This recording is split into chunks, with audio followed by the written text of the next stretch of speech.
Hello and welcome to the preview of the New Zealand versus England second test at Trent Bridge, Nottingham. The Ben Stokes and Brendan McCullum era for England started off on a brilliant note with a win at Lord's.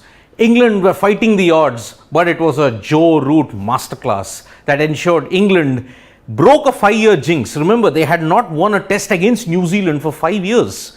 So in 2017, they had lost 1-0, 2019 they had lost 1-0, 2021 they had lost 1-0, and finally in 2022, they broke that jinx. So heading into the Trent Bridge test, England hold all the aces, and the latest update from Trent Bridge is that England have chosen to bowl. It is a green wicket, and still every analyst has stated that the Trent Bridge wicket you should bat first. But apparently England have gone against the template and chosen to bowl. There are plenty of changes in the New Zealand team. There are not so many changes in the England side because Jack Leach, who had suffered a concussion and was substituted by Matthew Parkinson, has come back. So that is the team combination when it comes to England. There are no changes, but in the New Zealand side, there are changes. So before I come to the playing 11, I will just tell you what has been the developments prior to the Trent Bridge test, what has happened. You might have seen at the toss that Tom Latham was captaining New Zealand. He had come out for a toss because Kane Williamson has been ruled out of the second test. He tested positive for the coronavirus just a day before the match when he had conducted a rapid antigen test. It was found out that Williamson had tested positive. So he will be in isolation for 5 days now, and so he will miss the second test. Continues a string of bad luck where Kane Williamson, his elbow injury, he's not had that many runs in the past couple of years. Now this coronavirus isolation, it's just a continuation of the bad luck that Kane Williamson is suffering. New Zealand head into Trent Bridge having lost at Lord's. I had stated in the previous preview in the Lord's test that New Zealand's record in Lord's is pretty bad. They have only won one test there, and that was in 1999. Guess what? Their record at Trent Bridge is even worse. In 9 tests that they have played there, they have only won 1 time. They have lost 6 and drawn 2. That one win came in 1986, which was 36 years back. Sir Richard Hadley at that time took a 10-wicket haul and he also hit 68. New Zealand won by 8 wickets, and that is why you see that history is against New Zealand at this venue. But don't be surprised by this latest slide that I'm going to show. England's record actually in Trent Bridge has not been all that good in the last 7 years. They last won in 2015. You remember that 2015 match pretty well. They bowled Australia out for 60, Stuart Broad taking 8 for 15. Since then, they have lost 2 tests and have drawn 1. They lost to South Africa by 340 runs. They lost to India by over 200 runs in 2018. And the last time they played, 2021, that was a drawn test because of the rain. So England have actually not won in Trent Bridge for the last 6 years. Maybe this is the time when they break that jinx. I had spoken about Broad. Stuart Broad 8 for 15 at Trent Bridge. But this duo, the terrific duo of Anderson and Broad, have taken 68 and 41 wickets respectively at Trent Bridge. 109 wickets combined, and what an average, 21. Anderson has 2 10-wicket hauls and as well as a 7 5-wicket hauls. You remember he took a 10-wicket haul against Australia in the Ashes where England won by 14 runs in Trent Bridge. Simply sensational. This duo will once again look to light up proceedings at Trent Bridge. Anderson anyway is the GOAT. He had shown in that Lord's test that he was simply sensational. Broad, on the other hand, that over in which there was a team hat-trick changed the entire dynamic of the Lord's test. Same will be expected from them here as well. And the other architect of that Lord's test win, Joe Root, in Trent Bridge, he averages 67. He's already got 3 tons, over 600 runs. So these 3 architects, Root, Anderson and Broad, will once again be the key when it comes to denting New Zealand's prospects of a comeback. Remember, New Zealand have to win this to stay alive in the test series.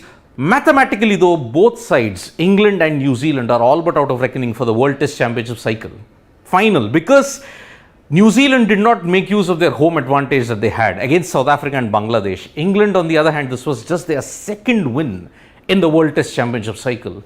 So they are also all but out. So if I have to look at the playing 11s for England, Alex Lees, Zach Crawley, Ollie Pope, Joe Root, Johnny Bairstow, Ben Stokes, Ben Foakes will be the wicketkeeper, Matthew Potts, Jack Leach, Stuart Broad, James Anderson. So not much of a change. Remember, Leach was substituted out because he suffered a concussion while fielding at boundary. So Matthew Parkinson came in as the concussion substitute. So Jack Leach comes back.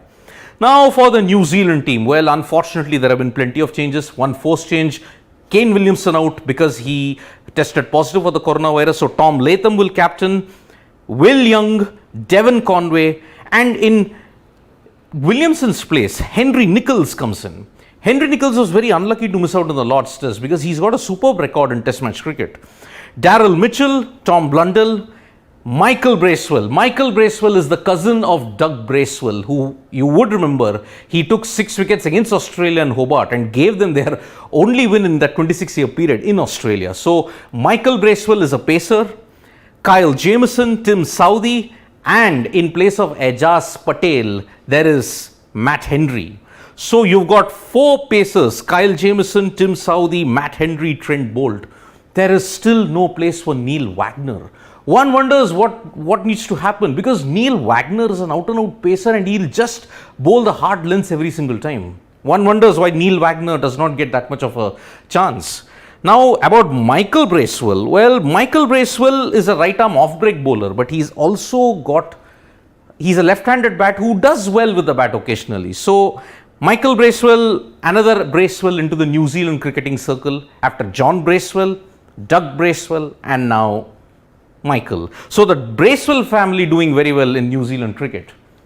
So these are the playing 11s for England and New Zealand. On paper, New Zealand seems slightly low on confidence because they don't have Kane Williamson, plus they didn't pick Neil Wagner, and on top of that, Colin de Grandhomme, he scored 42 and he dismissed Ben Stokes although of a no ball. Colin de Grandhomme has been ruled out of the entire series due to a heel injury that he suffered. So if I can take any more comments in that sense. So New Zealand are facing a big problem heading into this test. They'll be facing an attack consisting of Anderson and Broad, who are at their peak. Anderson in particular, just have a look at that opening spell that he had at Lord's. Simply sensational. So what are the predictions that I may say? Well, England really look good on paper and I think they will win this test match because history is against New Zealand in Trent Bridge. They don't win that well. And so, do you see Conway opening or batting at 4 only? I would like to see him open. Ron Weasley, I don't understand why they are not promoting Conway to open because he's had success as an opener. But I think the New Zealand think tank want to have that stability at the middle order because see, Ross Taylor is not there, Kane Williamson is not there. So the next best who you would want for stability is probably Devon Conway. But yeah, he's had success as an opener. I don't know why they are not persisting with him. So New Zealand versus England, Trent Bridge starts and on paper England look favourites. I won't be surprised if they win this test and seal the series 2-0. New Zealand look low on confidence because Williamson's not there, de Grandhomme's not there, plus handing a debut to Michael Bracewell, slightly raw, but they have got 4 brilliant pacers in Jamieson, Boult, Southee and Matt Henry. Thank you so much for joining this preview, folks. Subscribe to Sports Today for all the latest news and analysis. We are also there on Facebook. Press the like, comment and share button.